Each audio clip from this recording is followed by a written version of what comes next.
Are there really telltale signs of orchestrated mass destruction on Mars? If so, might some of the survivors have made it to Earth? Perhaps further evidence can be found by examining the landscape of Mars and its mysterious formations that some say are alien artifacts.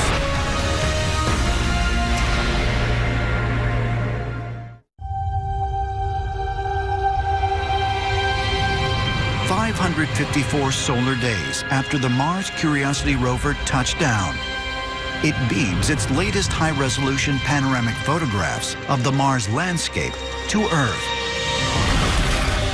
Upon inspection, amateur archaeologists announce a startling discovery: what appears to be an effigy located at the Dingo Gap, resembling a human statue. The find is just one of the dozens of strange Earth-like objects sighted in the rover images, including a sarcophagus, a Buddha statue, and even a cross. There are a lot of different objects on Mars that people see or think they see in various rover images. And it's really hard to dismiss them because they do look exactly like sculptures that human beings make. And even after a massive cataclysm like what apparently took place on Mars, you're going to find remnants from a lost civilization that's just leaving behind those last hints that we were here. Around Cydonia, there are many, many objects, including an area called the City, where the so-called face on Mars is located. There's a massive pentagonal pyramid. There's a cluster of other pyramidal objects that are nearby. And one of the things that's really interesting about the City is that some people have pointed out that if you take the apex of all of the pyramidal structures there, and there are a number of them, that they basically match the layout of the Pleiades. Now, this is something that we've seen here on Earth. We've seen various ancient architectural monuments that are also laid out to reflect the constellation of the Pleiades.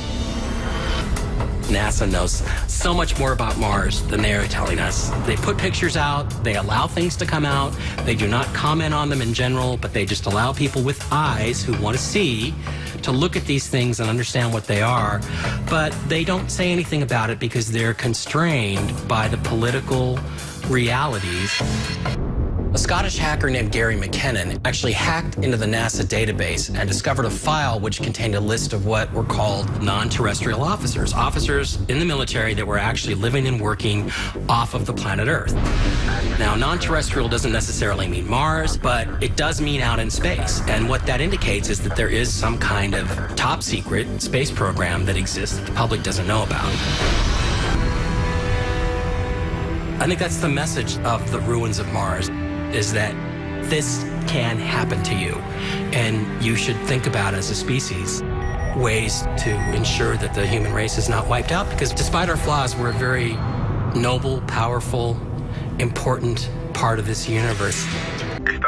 A Apollo 17 foi, na verdade, uma missão para recuperar tecnologia. Parece que geólogo passou por aqui antes da gente. Parte da missão tem a ver com o próprio local de pouso. Havia várias montanhas na área que não pareciam montanhas. Uma delas tem uma aparência bem hexagonal e elas são muito semelhantes a estruturas artificiais. Os astronautas foram direto para essa montanha hexagonal, pararam na colina acima dela e saíram do veículo lunar. O interessante é que nos 20 ou 30 minutos seguintes, a NASA tem o controle da câmera do veículo e apontaram para tudo, menos para o que os astronautas estavam fazendo. Eles tiveram muito tempo para descer dentro dessa depressão em forma de V. Podemos voltar. Está tudo bem. É intrigante como não vemos nenhum dos astronautas até que eles voltam para o veículo lunar. Pronto. Sem dúvida, o mistério é o que eles estavam procurando. É possível que fosse uma tecnologia alienígena antiga? Olha só, solo laranja. Não tire daí até eu ver. Está por toda parte. É laranja. Na cratera Short, vemos o solo laranja que foi descoberto no local de pouso. E esse solo era laranja porque tinha uma grande quantidade de oxigênio nele, o que foi uma surpresa. Mas a maior surpresa é que, se olharmos bem para a cratera, vemos objetos que, a princípio, podem parecer rochas a olho nu.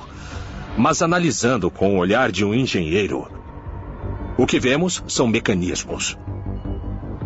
E bem no meio dela, há um objeto muito interessante e ao aplicarmos o zoom, ele começa a aparecer cada vez mais com uma cabeça humana. Mike Bara e seu colega pesquisador Richard Hoagland conseguiram os negativos de primeira geração da cratera Shorty. E realçando as cores presentes no filme, descobriram que o objeto parece ser metálico. O mais intrigante é que na parte superior da boca havia uma faixa vermelho vivo pintada. E ela brilhava e reluzia como se fosse metálica.